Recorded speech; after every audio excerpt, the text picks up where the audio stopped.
la'allakum tattaqun. Allahu akbar, Allahu akbar. Kaum muslimin dalam Idul Fitri yang dimuliakan oleh Allah Subhanahu wa taala. Dalam suasana gembira begini, kita jangan lupa pula banyak andai tolang, fakir miskin, anak yatim yang hari ini kena Covid-19 dan luka-luka. Walaupun negara kita mempunyai sila kelima keadilan sosial bagi seluruh Indonesia, akan tetapi masih sebatas mimpi belaka. Marilah kita kaum muslimin, kita doakan supaya mereka mendapat tempat yang mantap. Dan jangan pula lupa, betapa banyak hari ini orang tidak bisa melaksanakan membersihkan Allah di Syria sana, di Irak, di Lebanon, di China, di Myanmar, di Kamboja. Mereka macam terhimpit daripada kaum-kaum kapitalis. Kita berdoa kepada mereka ya Allah. Mudah-mudahan Idul Fitri hari ini adalah mampu mengangkat kita bagaimana bisa beribadah kepada Allah dan Rasulnya. Amin ya rabbal alamin. Kaum muslimin dalam Idul Fitri yang dimuliakan oleh Allah Subhanahu wa taala. Buah daripada hasil pesantren Ramadan, apa buahnya? Setelah kita 30 hari berpuasa, pasti ada buahnya. Ibarat sekolah, pasti ada mendapat ijazah. Inilah ijazah orang-orang yang bertakwa. Yang pertama, Ramadan melahirkan kita menjadi akhlak yang karimah. Masya Allah. Kalau mau jujur, kalau mau mengukur orang sukses di Ramadan ini, lihat saja akhlaknya. Berubah apa tidak? Kalau mau jujur, bagaimana perubahannya? Tidak marah lagi sama istri, anak, saya sama suami, saya sama istri, hormat pada orang tua. Berarti dia mendapat malam Lailatul Qadar kemarin.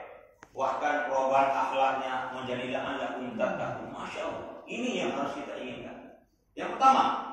Yang kedua, kaum muslimin, setelah Idul Fitri yang dimuliakan oleh Allah Subhanahu wa taala.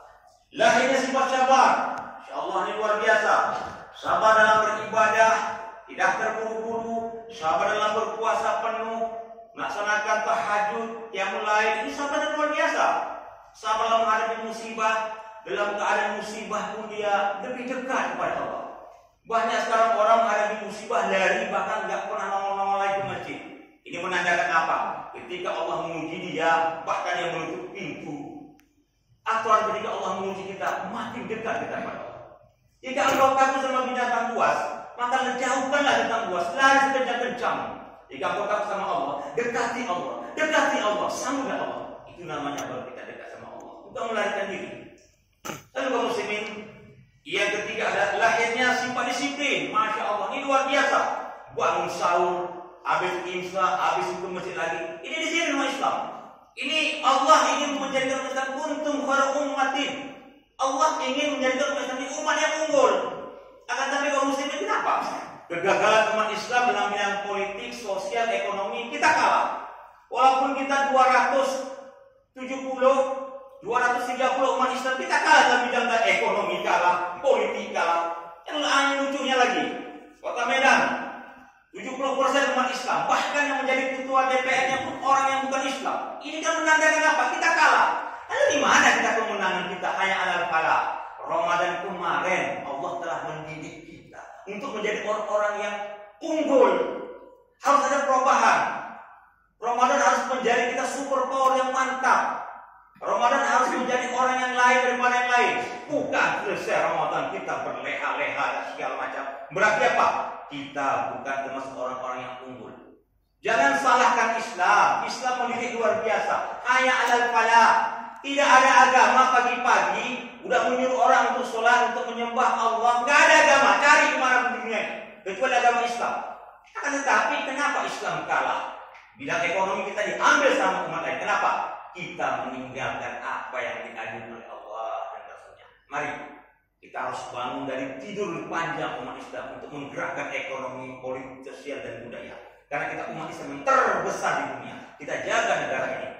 Lalu yang ketiga kaum muslimin, lahirnya sifat daripada yang keempat, lahirnya sifat daripada kepekaan sosial. Masya Allah, peka kita. Oh, begini rupanya tidak enak makan, tidak ada makanannya.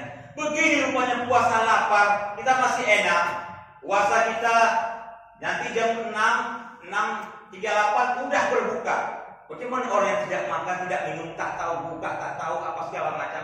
Ini kan menandakan apa? Kita peka.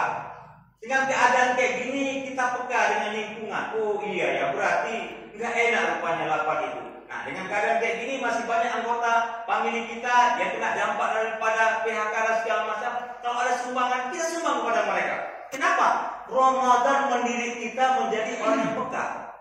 Ramadan mendidik kita bukan menjadi orang penipu. Hanya alim ketika di Ramadan nggak merasakan kealiman. Berarti ini bukan orang yang ahli daripada Ramadan.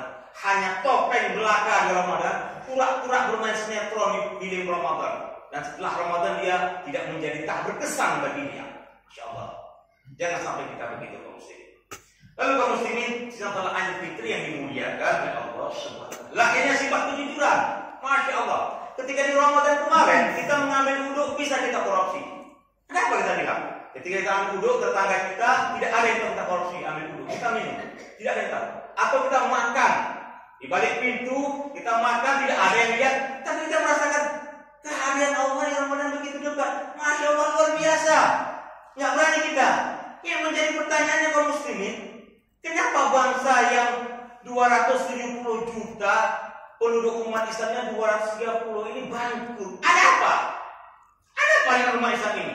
Apakah kita hanya menipu diri dengan Ramadan ini? Nggak perlu seandainya negara yang besar umat Islam ini memiliki KPK kaum itu pemberantasan korupsi. Nggak perlu. Kenapa? Karena kita merasa begini dekatnya Allah sama kita. Nggak mau kita makan, nggak mau minum. Kita keluar kemana? Kita selesai Ramadan. Nggak perlu ada kehilangan uang di perbankan sana. Di sekolah ada korupsi. Di politik sana, di meja sana ada korupsi. Di timbangan pajak sana ada korupsi. Kenapa? Karena kita merasa didikan Allah itu di Ramadan itu luar biasa. Pertanyaan kaum muslimin, kenapa? Tingkat korupsi kita bangsa Indonesia ini jauh lebih besar. Ada apa dengan bangsa ini? Bangsa Indonesia, bangsa kita. Kita teriakkan takbir mengusir orang kafir, Allahu Akbar, Allahu Akbar. Sampai hati kita membangkrutkan bangsa ini. Kaum muslimin, yang telah Idul Fitri yang dimuliakan oleh Allah Subhanahu wa taala. Betapa banyak orang-orang yang menangis mengajak kepada Allah ketika malam Ramadan. Ya Allah, luar biasa, menetes air matanya. Tapi tahukah kita betapa banyak orang yang menangisi kita gara-gara udah kita selesai Ramadan mengkorupsi sana mengkorupsi sini. Sudah saatnya lah kaum muslimin, para koruptor jangan bermain sinetron di balik topeng Ramadan. Kalau seandainya Ramadan hari ini kita praktekkan dalam kehidupan berbangsa, tidak perlu ada kehilangan uang di kantor sana. Kenapa? Allah telah mendidik kejujuran kita di Ramadan. Pertanyaan kaum muslimin, kenapa bangsa yang besar ini tingkat korupsinya lebih hebat daripada bangsa-bangsa yang lain? Kita katakan Jepang bukan negara Islam. Kita katakan lagi Kanada bukan negara Islam. Mereka tak mengenal puasa, tak mengenal mereka bagaimana beribadah kepada Allah. Tapi kenapa mereka bisa menjadi bangsa yang maju padahal mereka nggak mengenal Islam? Ada apa dengan umat Islam sekarang ini? Mari umat Islam, jangan pernah menipu Allah. Kalau kita menipu Allah, berarti kita di dunia ini hanya wayang sinetron yang Allah minta pertanggungjawabannya. Insya Allah dia bermasa nanti. Lalu kaum muslimin setelah Idul Fitri yang dimuliakan oleh Allah Subhanahu wa taala. Yang keenam lahirnya kecintaan kita kepada Al-Quran luar biasa. Ketika Ramadan kemarin itu semua membaca Al-Quran, apalagi di Masjid Al-Hafiz sama orang Perak ini, tak henti-hentinya dari sahur menjelang berbuka. Pertanyaannya kaum muslimin, selesai Ramadan bisakah pemandangan ayat-ayat Quran ini berkumandang terus? Atau hanya seremonial saja ketika itu?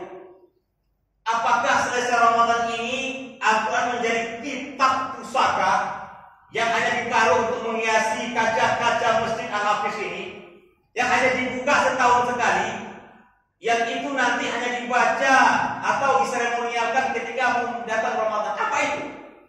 Kalau itulah tujuan kita dalam menghadapi Ramadan, masih jauh kita dari ingingan Allah dan Rasulnya. Seharusnya Al-Quran itu menjadi pedoman bagi kita. Bukan hanya di Ramadan baca Al-Quran, di mana saja Al-Quran dibacakan. Pertanyaan kaum muslimin, kenapa juga Ramadan kemarin itu kita rajin baca Al-Quran, lalu selesai Ramadan kita tidak mau lagi? Apakah kita bukan menipu diri sendiri? Kalau memang orang yang dapat cahaya Ramadan, Ketika masuk Ramadan dia sudah luar biasa beribadah hebatnya. Tidak masuk Ramadan pun luar biasa ibadahnya. Menandakan apa? Dia betul-betul orang yang takwa. Memang betul dia membaca Al-Quran, tidak mengenal daripada bulan Ramadan. Inilah orang-orang yang kita diinginkan untuk membumikan Al-Quran di bumi Allah. Lalu kaum muslimin setelah Idul Fitri yang dimuliakan oleh Allah. Yang ketujuh, lahirnya sifat kecintaan kita tidak bisa kita bawa kepada masjid.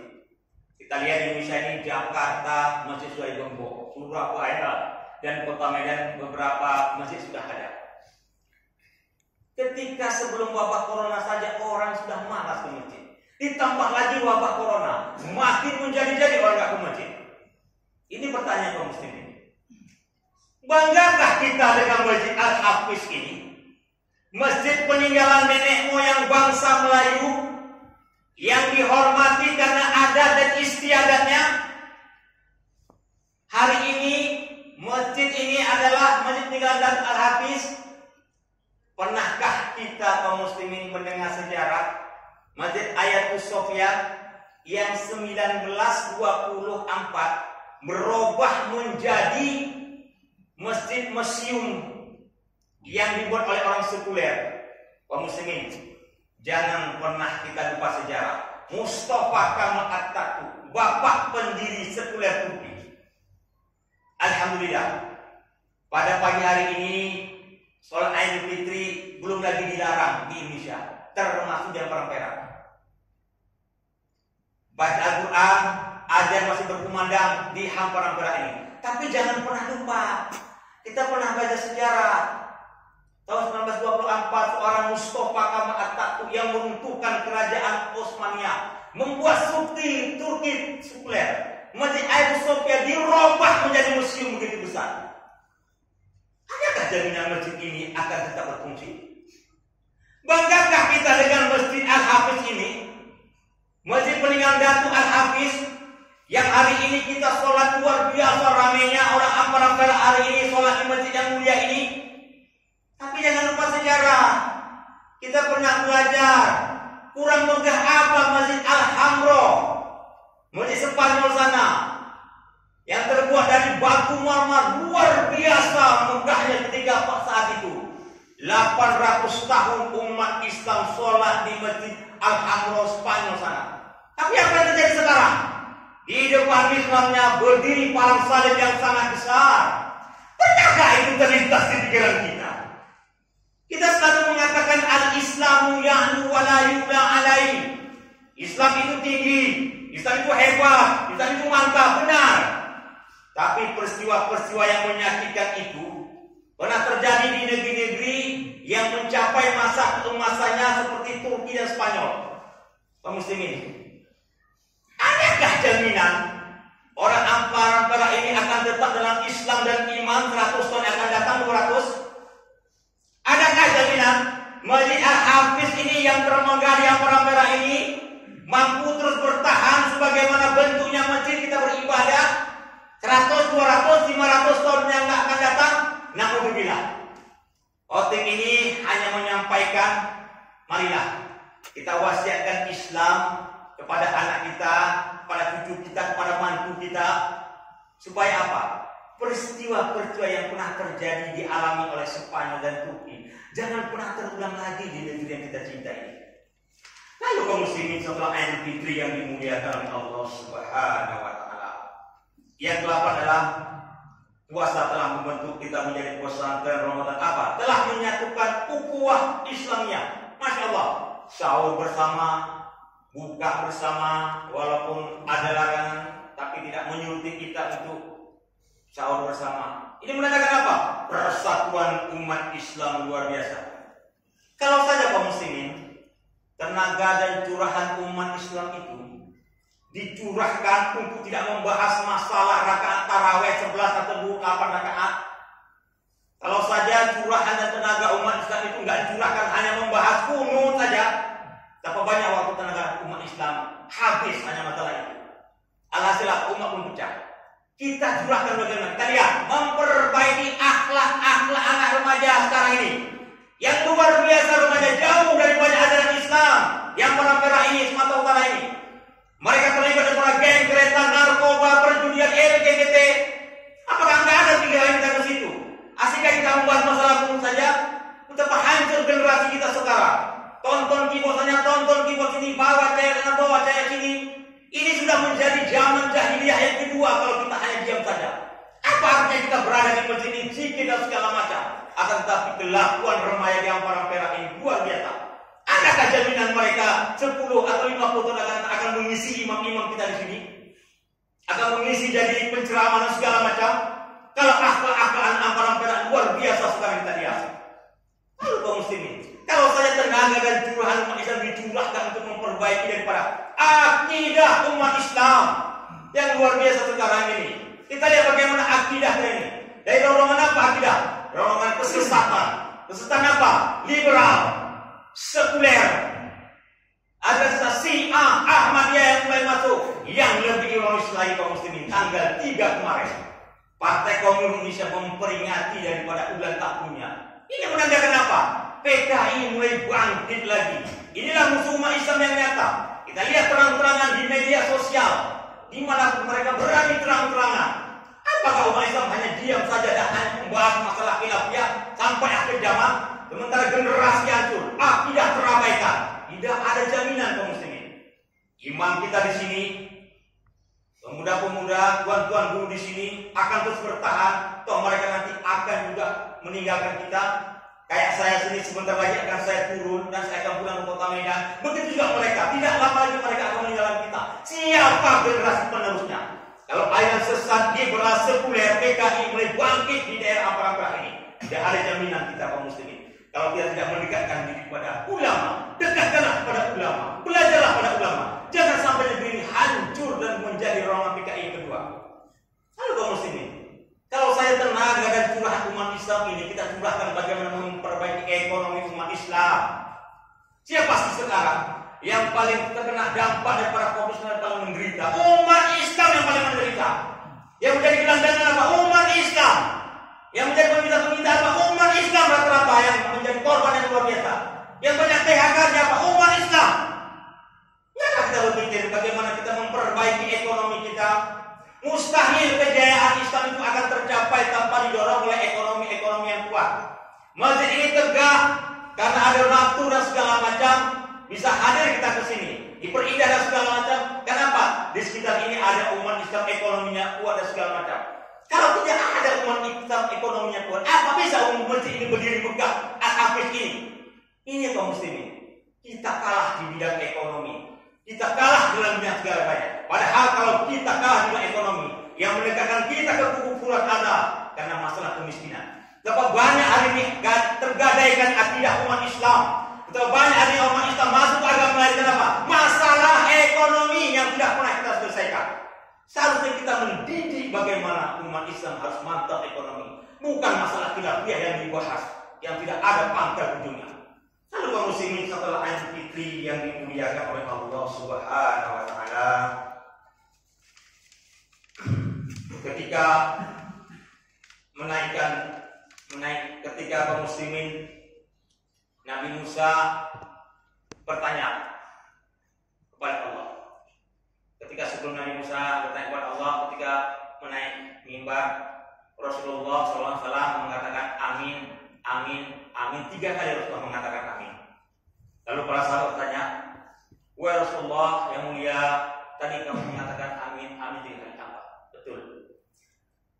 Ketika saya mengatakan amin, Jibril datang. Wahai Rasulullah, pesan dari Allah, jangan pernah engkau terima amalan orang yang melaksanakan ibadah puasanya 1 bulan penuh kalau dia berbohong atau mendustai kedua orang tuanya. Masya Allah, ridha Allah fi ridha walidaini, wasatullah fi sutulani. Kaum muslimin, orang tua yang telah membesarkan kita, yang mendidik kita hari ini, ketika kita durhaka pada orang tua, puasa kita tidak akan pernah Allah terima 1 bulan penuhnya. Kunjungilah orang tua hari ini. Betapa banyak kaum muslimin kita menyia-nyiakan orang tua yang masih hidup hari ini. Ketika ada gelar profesor, doktor dan segala macam, siapa yang mendapatkan itu? Dari didikan orang tua. Kita lihat menanam padi sampai kering dan segala macam daripada tubuhnya untuk menyekolahkan kita. Setelah kita dewasa, apa yang kita dapatkan? Kita campakkan dia ke panti asuhan. Kalau hari ini masih ada orang tua kita, ya Allah kunjungi datang, mintalah ampun kepadanya. Karena keridhaan Allah terletak kepada kedua orang tuanya. Kalau Allah ridho, maka orang tua juga ridho. Betapa banyak kaum muslimin hari ini orang tua yang disia-siakan anaknya. Padahal pengorbanan orang tua, masya Allah, luar biasa pengorbanan orang tua. Akan tetapi apa yang kita balas? Tidak sesuai. Makanya kaum muslimin, ketika masih ada kunjungi, kalau tidak ada ziarahilah kuburnya di hari yang mulia ini. Lalu kaum muslimin yang kedua, Rasulullah mengatakan amin, yaitu apa? Yaitu istri yang durhaka kepada suami, maka Allah tidak akan pernah memberi daripada pahala daripada Ramadan. Suami kaum muslimin itu adalah daripada pimpinan kita untuk menggapai Allah. Jangan pernah merasa ada penyesalan dalam rumah tangga, apapun ceritanya. Kalau seorang istri mengatakan ini yang punya aku, kamu tidak ada apa, Allah akan menghapuskan semua kebaikan daripada sang istrinya. Kamu mesti sampai Idul Fitri yang dimuliakan oleh Allah Subhanahu wa taala. Tidakkah kita belajar contoh bagaimana Khadijah yang luar biasa, habis harta Khadijah untuk memperjuangkan Islam bersama Rasulullah. Apa Khadijah merasa rugi dengan Rasulullah? Tidak, merasa bangga. Terlalu banyak hari ini ibu-ibu membuka aib suaminya. Terlalu banyak hari ini istri tidak lagi patuh pada suaminya. Kerusakan rumah tangga 80% disebabkan oleh karena wanita yang tidak pandai mengatur rumah tangga. Kaum muslimin, al-umum madrasah ula. Jadilah ibu sebagai madrasah yang awal. Untuk apa? Untuk mendidik anak-anak kita. Untuk apa? Untuk menggapai Allah. Kalau hari ini ada suami kita, datangilah dia dan ciumlah tangannya. Begitu juga lah dengan sang suami yang luar biasa, istri mengorbankan kepada kita. Di hari yang mulia ini, mari kita saling bermaafan. Lalu yang terakhir kaum muslimin, Rasulullah mengatakan amin, yaitu ketika jangan engkau terima ya Rasulullah, orang yang memutuskan tali silaturahmi, layak jannah fatih. Allah tidak akan pernah menerima puasa kita 1 bulan orang yang memutuskan tali silaturahmi. Masya Allah, betapa banyak gesekan kita dari pemilihan presiden, dari pemilihan wali kota, dari pemilihan daripada bupati, bergesek terus. Kaum muslimin, jangan pernah memutuskan tali silaturahmi. Keberhasilan umat Islam dalam bidang apa saja, karena silaturahminya dia yang mantap. Kalau seandainya silaturahmi kita hancur kaum muslimin, hari ini juga kaum muslimin kita menjadi umat yang terbelakang. Ingat, Allah tidak akan pernah mengampuni orang yang memutuskan tali silaturahmi. Mari, pagi hari yang mulia ini jangan merasa kita yang paling benar, jangan merasa kita yang sok datang kunjungilah, karena bisa jadi itulah kunjungan kita yang terakhir. Kalau sampai kita tidak bisa minta maaf atau memaafi, maka dosa sama Allah kita bisa minta ampun. Dosa kepada manusia kita tidak akan pernah kita cari dia telah meninggal. Mari kaum muslimin, saling kita memaafkan. Kaum muslimin yang telah Idul Fitri yang dimuliakan oleh Allah Subhanahu wa taala. Nabi Musa bertanya kepada Allah, wahai Allah, apakah yang membuatmu bahagia? Aku sudah melaksanakan yang namanya sholat, aku sudah melaksanakan puasa, aku sudah melaksanakan zikir. Di mana amalan yang paling engkau cintai? Allah menjawab, sholat untuk dirimu, dengan sholat kau bisa mencegah perbuatan dusta. Puasa untuk dirimu, dengan puasa kau menahan hawa nafsu. Zikir untuk dirimu, dengan zikir kau ingat pada. Tapi ketika engkau membantu fakir miskin dan anak yatim, disitulah aku hadir bersamamu. Aku ganti 700 kali. Masya Allah kaum muslimin, tahukah kita siapa penipu agama? Ara'aital ladzi yukadzibu biddin. Tahukah siapa kita penipu agama? Tahukah kita siapa penipu agama? Hari ini kaum muslimin, dapat banyak orang yang ketika kena virus corona dan wabah yang mengerikan ini, dia tidak mau tahu dengan fakir miskin. Sudah seharusnya lah Masjid Al-Hafiz ini dan orang-orang yang kaya yang peka dengan lingkungan bukan hanya lari dari jamaah, bukan meninggalkan kaum muslimin yang lainnya, tapi kita datang kunjungi. Hari ini kita ingin menyelamatkan diri masing-masing. Yang penting anak saya selamat, yang penting istri saya selamat dari wabah ini. anak saya masa bodoh dengan orang lain. Apa ini yang diajarkan oleh Rasulullah? Semenjak COVID-19 kemarin kita tak pernah keluar rumah lagi. Enggakah kita tengok andai Tuhan? Adakah berasnya kemarin? Adakah kemarin dia makan sahur pakai beras atau pakai ikan? Adakah kita begitu? Kita hanya menyelamatkan diri sendiri berdiam di rumah untuk anak dan istri kita. Kalau beginilah ajaran Islam, Masya Allah, jauh kita dari Allah dan Rasulnya. Jauh kita dari Allah dan Rasulnya. Masih jauh kita menggabung ilahi. Yang dikatakan beriman kepada Allah dan Rasulnya bukan hanya kening ini yang menjadi hitam, tapi kita mampu membaca kepekaan sosial di tengah-tengah masyarakat yang ada kena COVID-19 ini, yang mereka kena PHK, yang bapaknya tidak ada lagi, yang terluka-luka segala macam. Apa tega kita mendiam di rumah saja dengan pakai masker dengan anak dan bini kita? Apa itu ajaran Islam?